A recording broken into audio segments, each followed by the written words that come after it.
దైవ జ్ఞానము ఆధ్యాత్మిక కార్యక్రమాన్ని చూస్తున్నటువంటి అందరికి కూడా యేసుక్రీస్తు పరిశుద్ధ నామములో శుభములు తెలియపరుస్తూ ఉన్నాను. ఈ కార్యక్రమ ప్రసారాలు అనేక మందికి దీవెనకరంగా ఉన్నాయని నమ్ముతూ ఉన్నాను. అనేకమైన దైవికమైనటువంటి విషయాలు ఈ యొక్క కార్యక్రమం ద్వారా ప్రజలకు అందించబడుతూ ఉన్నాయి. మరి ఈ కార్యక్రమాలు టీవీలో మాత్రమే కాదు కానీ యూట్యూబ్లో కూడా అందుబాటులో ఉంటూ ఉన్నాయి. వివరాలు స్క్రీన్ మీద డిస్ప్లే చేయబడతాయి, గమనించండి. ప్రసారమయ్యేటువంటి ప్రతి సందేశాన్ని కూడా జాగ్రత్తగా శ్రద్ధగా ఆలకించాల్సిందిగా కోరుతూ ఉన్నాను. చివరి వరకు చూడవలసిందిగా కోరుతూ ఉన్నాను. ఎందుకంటే ప్రతి సందేశంలో కూడా మీకు మేలు కలిగించేటువంటి ఏదో ఒక మంచి విషయము మీకోసం దేవుడు ఉంచి పెడతాడు. కాబట్టి ప్రతి సందేశాన్ని కూడా చివరి వరకు వినండి. దేవుడు మీకోసం దాచి ఉంచినటువంటి ఆ యొక్క ఆశీర్వాదాన్ని మీరు పొందుకోండి. ఈ కార్యక్రమ ప్రసారాలు లేదా సందేశాలు మీకు మేలుకరంగా ఉన్నట్లుగా మీకు అనిపించినట్లయితే దయచేసి వీటిని ఇతరులకు కూడా షేర్ చేయాల్సిందిగా కోరుతూ ఉన్నాను. యూట్యూబ్లో ఈ కార్యక్రమాలని చూస్తూ ఉన్నటువంటి వారు తప్పకుండా లైక్ చేయండి, కామెంట్ చేయండి, సబ్స్క్రైబ్ చేసుకోండి, ఇతరులకు షేర్ చేయండి. ఈ 4 పనులు, లైక్ చేయటము, ప్రైజ్ లార్డ్ అని కానీ, హల్లెలూయా అని కానీ, మెసేజ్ కానీ మీకు నచ్చితే గుడ్ మెసేజ్ అని కానీ ఒక కామెంట్ పెట్టడము, తర్వాత సబ్స్క్రైబ్ చేసుకోవటము, ఇతరులకు షేర్ చేయటం ద్వారా ఈ సత్యాలు అనేక మందికి అందించబడతాయి. మీరు ఒకవేళ ఇతరులకు చెప్పలేకపోవచ్చు కానీ ఈ విధంగా ఈ కార్యక్రమాలని షేర్ చేయటం ద్వారా అనేక మందికి సత్యాలని మీరు అందించిన వారు అవుతారు. దేవుని యొక్క ఆశీర్వాదాలని మీరు పొందుకుంటారనే విషయాన్ని జ్ఞాపకం చేస్తూ ఉన్నాను. ఇక ఈరోజు అంశంలోనికి వచ్చినట్లయితే, బైబిల్ ప్రకారము మతము ఎలా ఆవిర్భవించింది అంటే, సృష్టికర్త అయినటువంటి దేవుడు సృష్టిని జరిగించాడు, మానవ జాతిని ఆయన సృజించాడు. మరి వారందరికి కూడా ఆయన దేవుడుగా, సృష్టికర్తగా, తండ్రిగా ఉంటూ ఉన్నాడు.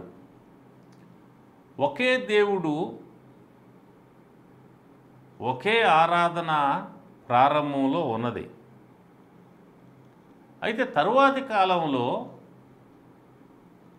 వివిధ రకాలైనటువంటి మతాలు ప్రపంచంలో ఉనికిలోకి వచ్చాయి. ఇది ఎలా జరిగింది? బైబిల్ దీని గురించి మనకు ఎలాంటి వివరణ ఇస్తుంది అని కానీ మనం ఆలోచన చేసినట్లయితే, ముఖ్యముగా 3 రకాలైనటువంటి వివరణలు బైబిల్లో మనం చూస్తాం. మతం అనేటువంటిది ఒకే దేవుడు, ఒకే ఆరాధన ఉన్నటువంటి మానవ ప్రపంచంలోకి కొత్త మతాలు లేదా కొత్త పూజా విధానాలు దేవునికి భిన్నమైనటువంటివి ఎలా ఉనికిలోకి వచ్చాయి, ఎలా ఆరంభమైనాయి అని ఆలోచించినట్లయితే దానికి బైబిల్లో చక్కని జవాబులు ఉన్నాయి. ఈ సందేశంలో ఆ జవాబులు మీకు అందిస్తాను, జాగ్రత్తగా మీరు ఆలకించాల్సిందిగా కోరుతూ ఉన్నాను. మొదటిగా రాజులు మొదటి గ్రంథము 12వ అధ్యాయము 25 నుంచి నేను చదువుతాను, గమనించండి. తరువాత యెరోబాము ఎఫ్రాయిము మన్యమందు షెకెమును పట్టణము కట్టించి అచ్చట కాపురముండి అచ్చటి నుండి బయలుదేరి పెనూయేలును కట్టించెను. ఈ జనులు యెరూషలేమునందున్న యెహోవా మందిరమందు బలులు అర్పించుటకు ఎక్కిపోవుచు ఉండిన ఎడల ఈ జనుల హృదయము యోధారాజైన రెహబాము అను తమ యజమాని తట్టు తిరుగును. అప్పుడు వారు నన్ను చంపి యోధారాజైన రెహబామునొద్ద మరలా చేరుదురు. రాజ్యము మరలా దావీదు సంతతి వారి దగును అని యెరోబాము తన హృదయమందు తలంచి ఆలోచన చేసి 2 బంగారు దూడలను చేయించి జనులను పిలిచి, యెరూషలేమునకు పోవుట మీకు బహు కష్టము. ఇశ్రాయేలు వార్లారా, ఐగుప్తు దేశములో నుంచి మిమ్మల్ని రప్పించిన మీ దేవుడు ఇదే అని చెప్పి ఒకటి బేతేలు నందు ఒకటి దాను నందు ఉంచెను. దాను వరకు ఈ రెండిలో ఒక దానిని జనులు పూజించుట వలన రాజు చేసిన కార్యము పాపమును కారణమాయెను. మరియు అతడు ఉన్నత స్థలములను కట్టించి మందిరముగా ఏర్పరిచి లేవీయులు కాని సాధారణమైన వారిలో కొందరిని యాజకులుగా నియమించెను. మరియు యెరోబాము యోధాదేశమందు జరుగు ఉత్సవం వంటి ఉత్సవము 8వ మాసం 15వ దినమందు జరుపు నిర్ణయించి బలిపీఠం మీద బలులు అర్పించుచూ వచ్చెను. ఈ ప్రకారము బేతేలు నందు తాను చేయించిన దూడలకు బలులు అర్పించుచుండెను. మరియు తాను చేయించిన ఉన్నతమైన స్థలమునకు యాజకులను బేతేలు నందు ఉంచెను. ఇక్కడ మనం గమనించినప్పుడు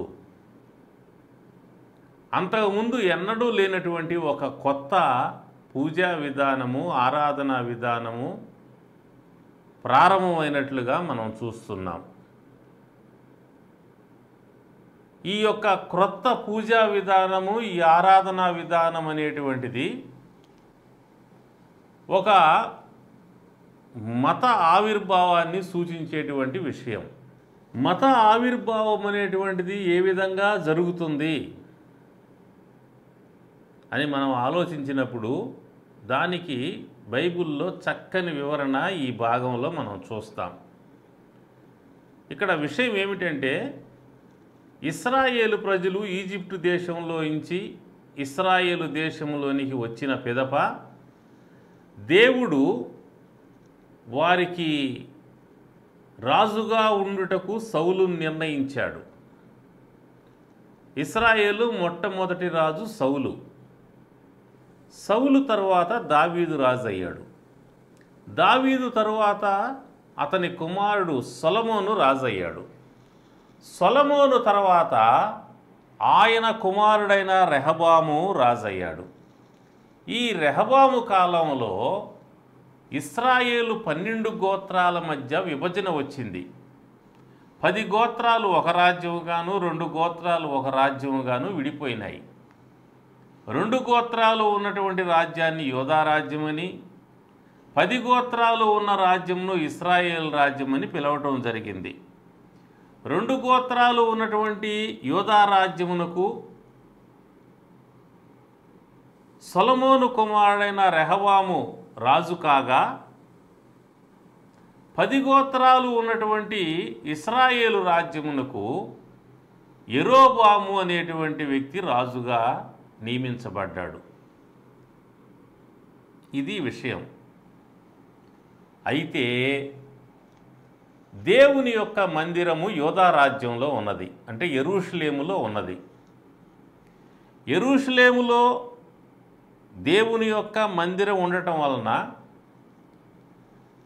ఆరాధన చేయటానికి ప్రజలు, అనగా యువతల రాజ్యంలో ఉన్న ప్రజలు అవతల రాజ్యంలోకి వెళ్తూ ఉన్నారు. ఇశ్రాయేల్లో నుంచి యోధాలోకి ప్రజలు బయలుదేరి దేవుణ్ణి ఆరాధించడానికి దేవాలయానికి వెళ్తూ ఉన్నారు. ఇది ఇశ్రాయేలు రాజైన యెరోబోము గమనించాడు.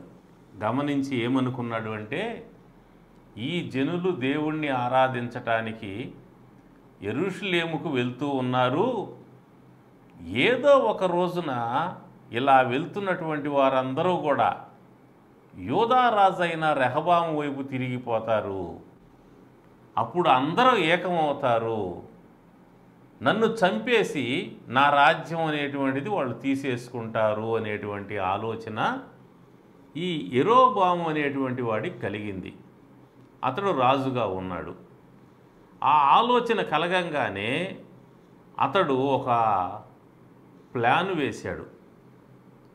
ఆ ప్లాన్లో నుంచి వచ్చిందే క్రొత్త మతము, దేవుడికి విరోధమైనటువంటి మతము ఆ ప్లాన్లో నుంచి వచ్చింది. అందులో ఏం జరిగింది అనగా, 2 బంగారు దూడలను, పెద్ద పెద్ద బంగారు దూడల్ని రాజు తయారు చేయించాడు. తయారు చేయించి ఇశ్రాయేలు ప్రజల్ని పిలిపించి, ఇశ్రాయేలీలారా, మీరు దేవుణ్ణి ఆరాధించటానికి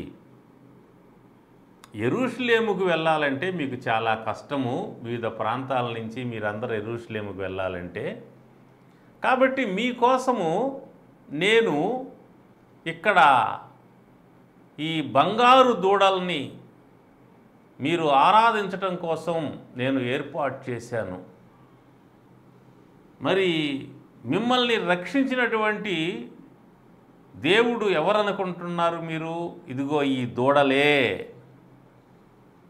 చూసారా ఎలా దుర్మార్గమైనటువంటి మతాన్ని యెరోబోము ప్రారంభించాడో. ఇక్కడ నేను చదువుతాను, మీరు గమనించండి. ఇశ్రాయేలు వార్లారా, ఐగుప్తులో నుంచి మిమ్మల్ని రప్పించిన మీ దేవుడు ఇవే అని చెప్పి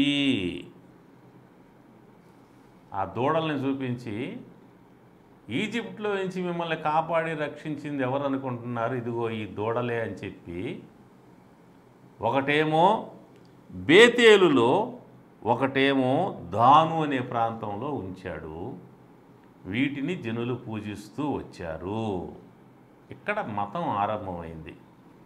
ఈ మతం ఆవిర్భావానికి గల కారణం ఏంటి? యెరోబోము అనేటువంటి రాజు యొక్క స్వార్థం, స్వప్రయోజనం, అతనికి ఉన్నటువంటి అధికార దాహం, తన ఉనికి కోసం, తన యొక్క వైభవం కోసం, తన అధికారం కోసం, తాను రాజుగా ఉండటం కోసము అతడు మతమును ఆరంభించి జనులను మోసం చేయటం జరిగింది. మతం అనేటువంటిది ఎలా ఆవిర్భవించిందో ఈ యొక్క భాగంలో మనం చూస్తాం. దూడలను చేయించిన తర్వాత అతను ఏం చేశాడు అంటే, దూడల కోసము ఒక కట్టడాన్ని కట్టించాడు. ఆ విషయాన్ని ఇక్కడ ఈ రాజుల మొదటి గ్రంథము 12వ అధ్యాయము 31వ వచనం చూస్తాం. మరియు అతడు ఉన్నత స్థలములను కట్టించి మందిరముగా ఏర్పరిచి లేవీయులు కాని సాధారణమైన వారిలో కొందరిని యాజకులుగా నియమించెను. అతడు ఉన్నత స్థలములను, ఎత్తైన స్థలముల మీద మందిరాన్ని కట్టించాడు దూడల కోసం. పెద్ద బంగారు దూడలు చేయించడమే కాకుండా వాటికి మందిరాన్ని కట్టించాడు. తరువాత యాజకుల్ని కూడా నియమించాడు. సామాన్య జనులు తీసుకొని యాజకులు దూడలకి పూజ చేయడానికి, దూడలకి అర్పణలు అర్పించటానికి, దూడలకు బలులు అర్పించటానికి అతడు పూజారుల్ని కూడా నియమించాడు. లేవీయులు అంటే మన భాషలో చెప్పాలంటే పూజారులు అనుకోవచ్చు ఒక విధంగా, మనకు అర్థమయ్యే భాషలో. కాబట్టి యాజకులను అక్కడ ఏర్పాటు చేశాడు. యాజకుల్ని ఏర్పాటు చేసిన పిదప ఏం చేశాడు ఆయన? 32వ వచనం, మరియు యెరోబాము యూదా దేశమందు జరుగు ఉత్సవం అంటే ఉత్సవము 8వ మాసం 15 దినమందు జరుప నిర్ణయించి బలిపీఠం మీద బలులు అర్పించుచూ వచ్చెను. యూదా దేశంలో యెరూషలేము నగరంలో దేవుని ఆలయమందు జరిగేటువంటి ఉత్సవము, పండుగ, అలాంటి పండుగనే ఇక్కడ కూడా అతను అలాంటి పండుగనే ప్రారంభం చేశాడు. అంటే మొత్తం యెరూషలేములో ఉన్నటువంటిదే ఇక్కడ కూడా కాపీ చేసినట్లుగా సంపూర్ణంగా అలాంటి దాన్నే ఇక్కడ ఏర్పాటు చేశాడు. దేవుడు మాత్రం యెహోవా దేవుడు యెరూషలేములో ఉండేది, ఇక్కడ మాత్రం దేవుడికి బదులుగా దూడలను పెట్టాడు అంతే. మిగతా అక్కడ ఆలయం ఉంది, ఇక్కడ ఆలయం ఉంది, అక్కడ యాజకులు ఉన్నారు, ఇక్కడ యాజకులు ఉన్నారు, అక్కడ ఉత్సవం ఉంది, ఇక్కడ ఉత్సవం ఉంది, అక్కడ బళ్ళు అర్పణలు ఉన్నాయి, ఇక్కడ బళ్ళు అర్పణలు ఉన్నాయి. సరిగ్గా అలాంటిదే, కానీ దేవుడు వేరు. యెరూషలేములో ఉన్నది భూమిని ఆకాశాన్ని సర్వలోకాన్ని కలుగు చేసిన సృష్టికర్త అయిన దేవుని ఆలయం అది. అయితే యెరోబాము ప్రారంభించింది దూడల ఆలయం, విగ్రహాలయం, విగ్రహాలకు సంబంధించినటువంటి ఆలయం. కాబట్టి ఈ విధంగా ఒక రాజు తన యొక్క స్వార్థం కోసము, తన యొక్క అధికారం కోసము, తన లాభం కోసం మతాన్ని ప్రారంభించడం ఇక్కడ చూస్తున్నాము. చాలా ప్రాంతాల్లో వివిధ మతాలని గమనిస్తే మతాల వెనక ప్రారంభికుల యొక్క ఉద్దేశాలు ఇలాగే ఉంటాయి. ఒక వ్యక్తి తాను దేవుడిగా గుర్తింపు పొందాలి అంటే అలాంటి కోరికగానే అతనికి పుడితే వ్యక్తికి, ఇక్కడ యెరోబాము అనే వ్యక్తికి కోరిక పుట్టింది. ఎవరైనా ఒక వ్యక్తికి కానీ కోరిక పుడితే తాను దేవుడిగా కనపడాలి, ప్రజల చేత పూజలు అందుకోవాలి, ప్రజల గుర్తింపు పొందాలి, ప్రజల గౌరవం పొందాలి అనే కోరిక కానీ పుట్టినట్లయితే అతడు ఏం చేస్తాడంటే మతాన్ని ప్రారంభిస్తాడు. ఒక కొత్త పూజా విధానాన్ని, ఆధ్యాత్మిక విధానాన్ని, ఒక నూతనమైన ఆరాధనా విధానాన్ని ప్రజల మధ్యలో తీసుకొని వచ్చి తాను పాపులర్ అవటానికి ప్రయత్నం చేస్తాడు. తాను దేవుడిగా కావాలి అని కోరుకునే వ్యక్తి, తనను ప్రవక్తగా ప్రజలు గుర్తించాలి అని కోరుకునే వ్యక్తి, తన యొక్క అధికారం జాగ్రత్తగా కాపాడుకోవాలని కోరుకునే వ్యక్తి మతాన్ని తాను వాడుకోవటం జరుగుతుంది. ప్రజలను మత సంబంధమైన విషయాల్లో ఆసక్తి కలిగిన వారు కాబట్టి వారిని తన వైపు తిప్పుకోవటానికి అతడు ఆధ్యాత్మిక విషయాల్ని ఉపయోగించుకొని ఒక క్రొత్త మతాన్ని, యెరోబాము ఏ విధంగా అయితే ఒక క్రొత్త మతాన్ని ప్రారంభించాడో అలాగ ప్రారంభించే అవకాశాలు ఉన్నాయి అనేటువంటిది యెరోబాము జీవితం ద్వారా మనం చూస్తాం. ఇంకొక వ్యక్తి ఉన్నాడు దానియేలు గ్రంథంలో, నెబుకద్నెజరు అనేటువంటి రాజు. ఇతడు ఒక పెద్ద విగ్రహాన్ని తయారు చేయించాడు రాజు. ఆ విగ్రహాన్ని తన యొక్క పరిపాలనలో ఉన్న ప్రజలందరూ కూడా పూజ చేయాలని శాసనం పుట్టించాడు. అలా ఆ విగ్రహాన్ని కానీ పూజ చేయకపోతే మిమ్మల్ని అగ్నిగుండంలో వేస్తాననేటువంటి ఆజ్ఞ కూడా ఇచ్చాడు.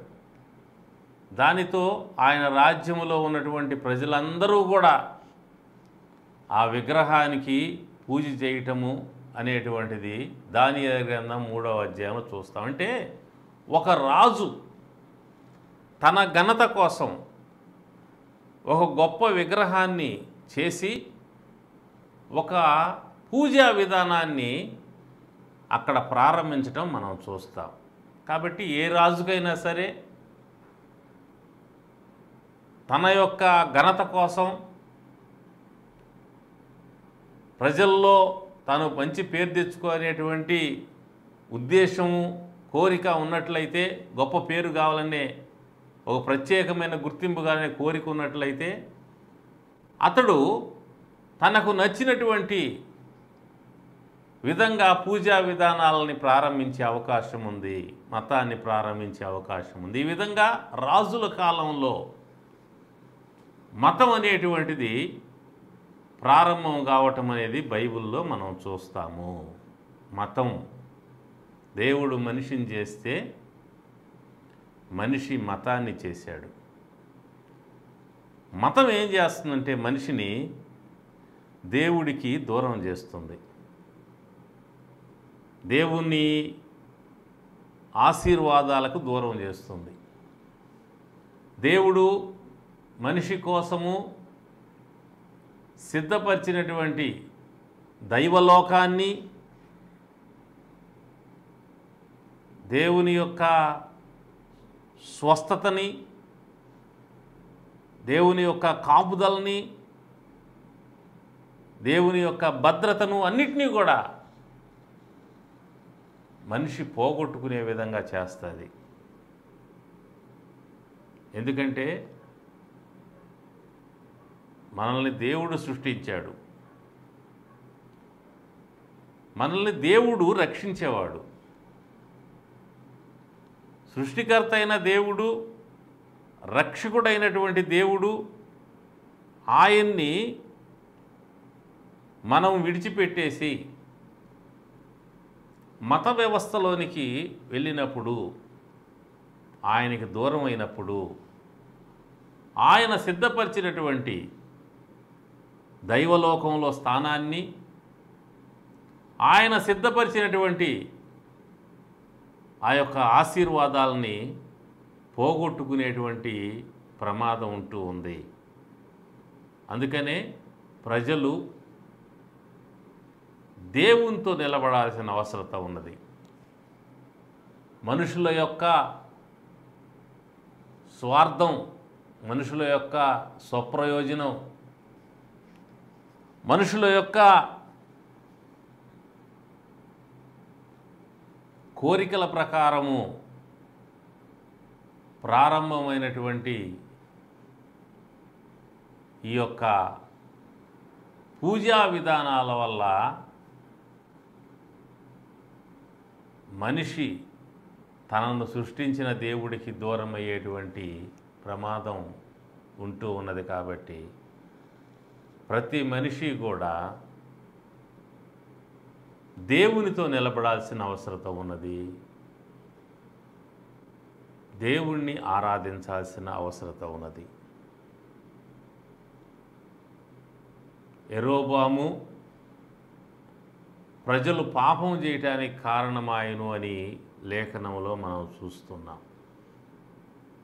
తన స్వార్థం కోసం జనుల్ని అతడు విడగొట్టాడు. ప్రజలు కలిసి ఉంటే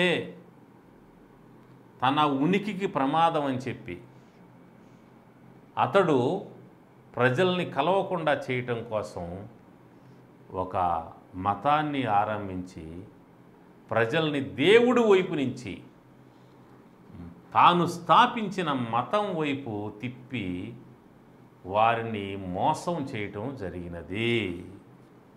కాబట్టి మతం అనేటువంటిది ఈ విధంగా బైబిల్లో ఆరంభమైనట్లుగా మనం చూస్తున్నాం. యెరోబాము రాజ్యాన్ని సంపాదించుకున్నాడు కానీ దేవుణ్ణి పోగొట్టుకున్నాడు. గమనించండి, ప్రభు ఒక మాట అన్నాడు, ఒకడు లోకమంతా సంపాదించుకొని తన ప్రాణం పోగొట్టుకుంటూ వాడికి ఏం ప్రయోజనం? లోకములో స్థలాలు, పొలాలు, వెండి బంగారాలు, సంపదలు, అధికారాలు గుర్తింపులు, గౌరవాలు, ఘనతలు ఎన్ని సంపాదించుకున్నా కూడా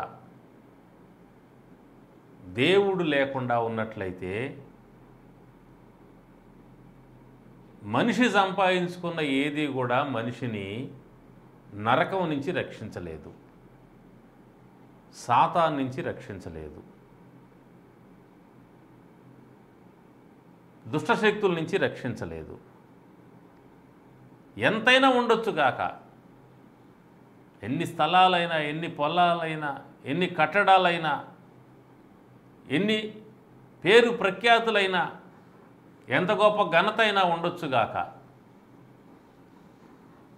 అదేది కూడా మనిషిని నరకానికి పోకుండా తప్పించలేదు.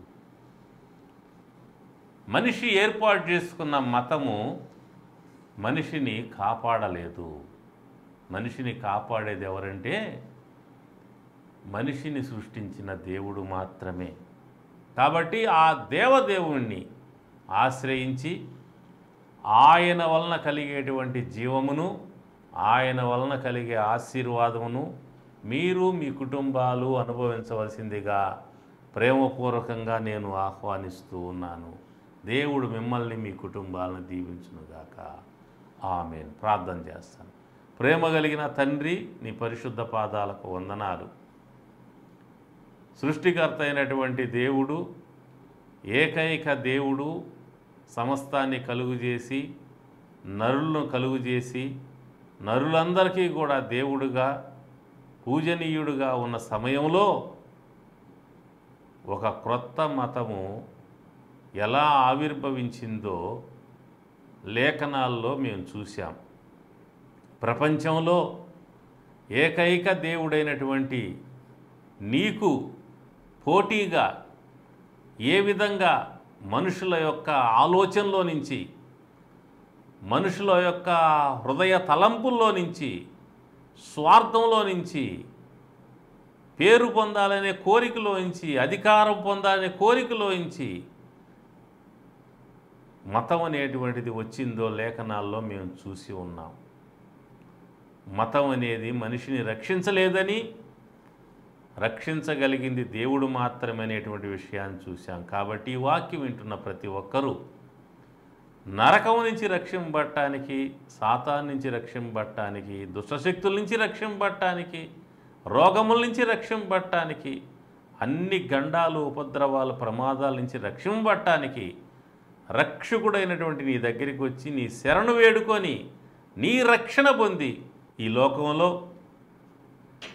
నీ బిడ్డలుగా జీవించటానికి శాంతి, సంతోషం, సమాధానంతో పరలోక భూలోక దీవెనలు నిండుకొని వర్ధిల్లటానికి సహాయం చేయమని, దీవించమని యేసు నామంలో ప్రార్థించి స్తుతించి వేడుకుంటున్నాను తండ్రి. ఆమేన్. తండ్రి, కుమార, పరిశుద్ధాత్మ త్రియేక దేవుని సన్నిధి, సమాధానం, సకల దీవెనలు మీకు మీ కుటుంబంలో సదాకాలం తోడై ఉండుగాక. ఆమేన్.